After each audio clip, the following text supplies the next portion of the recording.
Hello, welcome back to History of Wine and the Vine. I'm Emily Kate.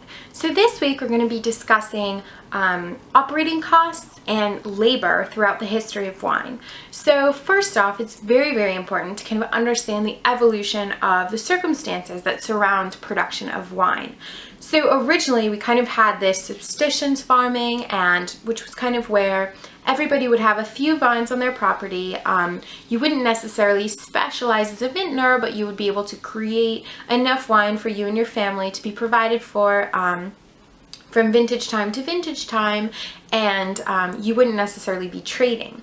But then with the advent of the polis and kind of urbanization, what happened was that people would be in the towns and they would have kind of a farmland space that was big enough to provide for their family, and they would kind of go back and forth and try to keep some of the family there to tend and maybe go back and forth. But what happened was that civic and military duties definitely took up a lot of time and a lot of energy of these people, so they needed to eventually kind of have these slave estates where there was somebody that was making their different kind of food and beverages, and then they would bring it into the city. Now from there we kind of have a hop, skip, and a step to specialization. So people who had particular talents or plots of land that were better suited, and they would specialize in one thing and then trade it for other things. And that's kind of the basis of the modern day trading system that we have today. So whereas this was very common, once kind of people started to specialize, it was a very big investment to begin winemaking and to begin a vineyard. Much larger, for instance, of an investment than if you were to go into olive growing or grain growing. So that's kind of the Mediterranean triad, are those three: olives, grapes, and grain. So Cato, who is our ancient agronomist that is obsessed with making a profit, insisted that growing grapes was a very profitable activity and making wine could make you a big profit. And Varro, another ancient agronomist, absolutely categorically disagreed and insisted that even if you didn't purchase the stakes that you had to drive into the ground to train the vines, all of these things, that no matter what, the cost of the initial investment cost and then the cost of labor that was needed to maintain the vineyards would eat completely up into your profit, and you would never be able to actually make any money based off of it. So as for labor, as we talked about the maintenance, labor was definitely a very kind of fluctuating and important aspect of making wine. So we have a couple of different options. So as we talked about first with subsistence farming, you would be doing your own labor, then you might have slave labor, and there was also kind of wage labor that was kind of similar to slave labor, where people were kind of paid in wine and things like that. You would have family labor, which was where around the vintage time, for instance, in a lot of Judeo sources, that people would bring the entire family out, and all the men, women, children, everybody would be helping. And then we also have kind of sharecropping, which was towards the Middle Ages, and people would definitely be kind of using a land, and then as payment to the person who's was actually the landowner, these farmers and peasants and whatnot would actually give a percentage of the wine that they made over to the landowner, who would then go and sell it in the city to make his profit. So definitely population fluctuations had a huge impact on the wine industry. From 300 BC to 100 BC, the population of Rome grew from 100,000 to 1 million. So what that meant was that they needed a ton more of kind of affordable wine. So cheaper, lower quality wine was definitely in need at this time. And then if you look on the opposite end, so that was a population boom.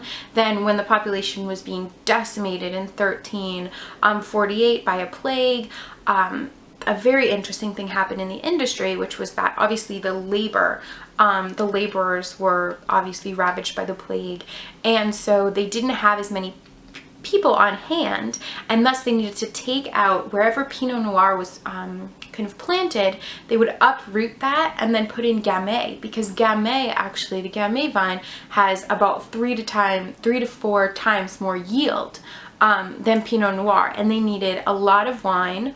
And they didn't have a lot of people to be servicing the vineyard. So obviously they needed a very high production, high yield vine, which I find very, very interesting.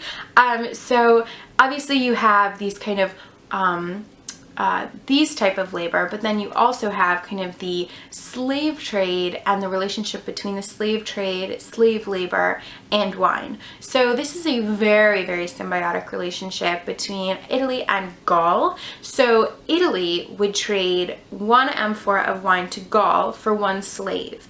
And then the slaves would come to Italy and they'd be part of these big slave farms which would be producing wine.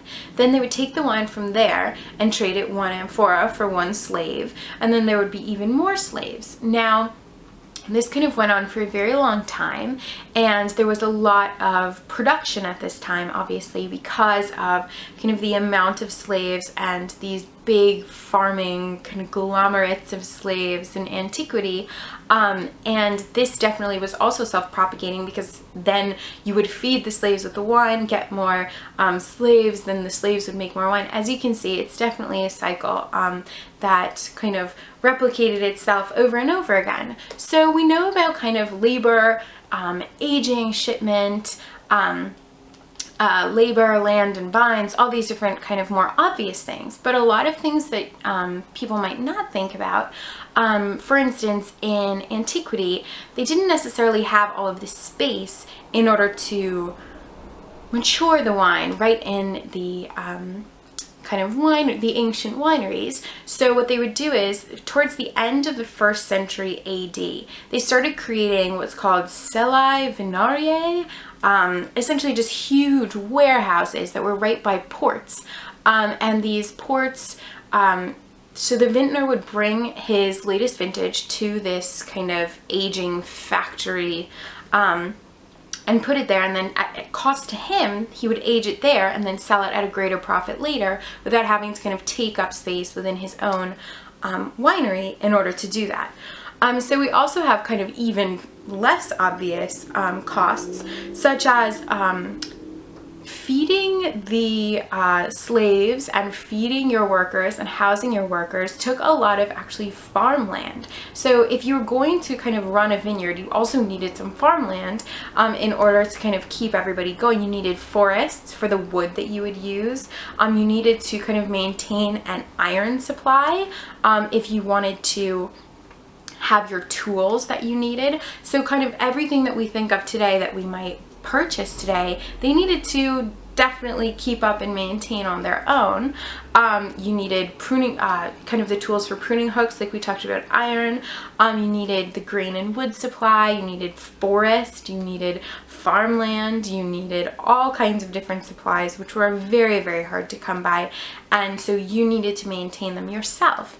So obviously, a lot of different things. And I have, just before we go, this wonderful book, Vinum, The Story of Roman Wine by Stuart J. Fleming.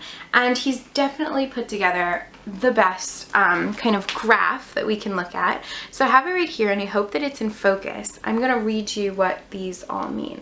So this is the source of the expense, and this is cost. So this is the vineyard land, the vintner and slaves, the vines and supports, the farm and equipment, like we spoke about, which was so important to kind of maintain, and the grain and woodland. So even if you can't see kind of the prices, you can definitely get an idea of relatively where the different sources of expense in operating an ancient vineyard were. So I hope that you enjoyed this. If you did, click like below, the little thumbs up button, and subscribe for more lectures. And I will see you next week. Cheers!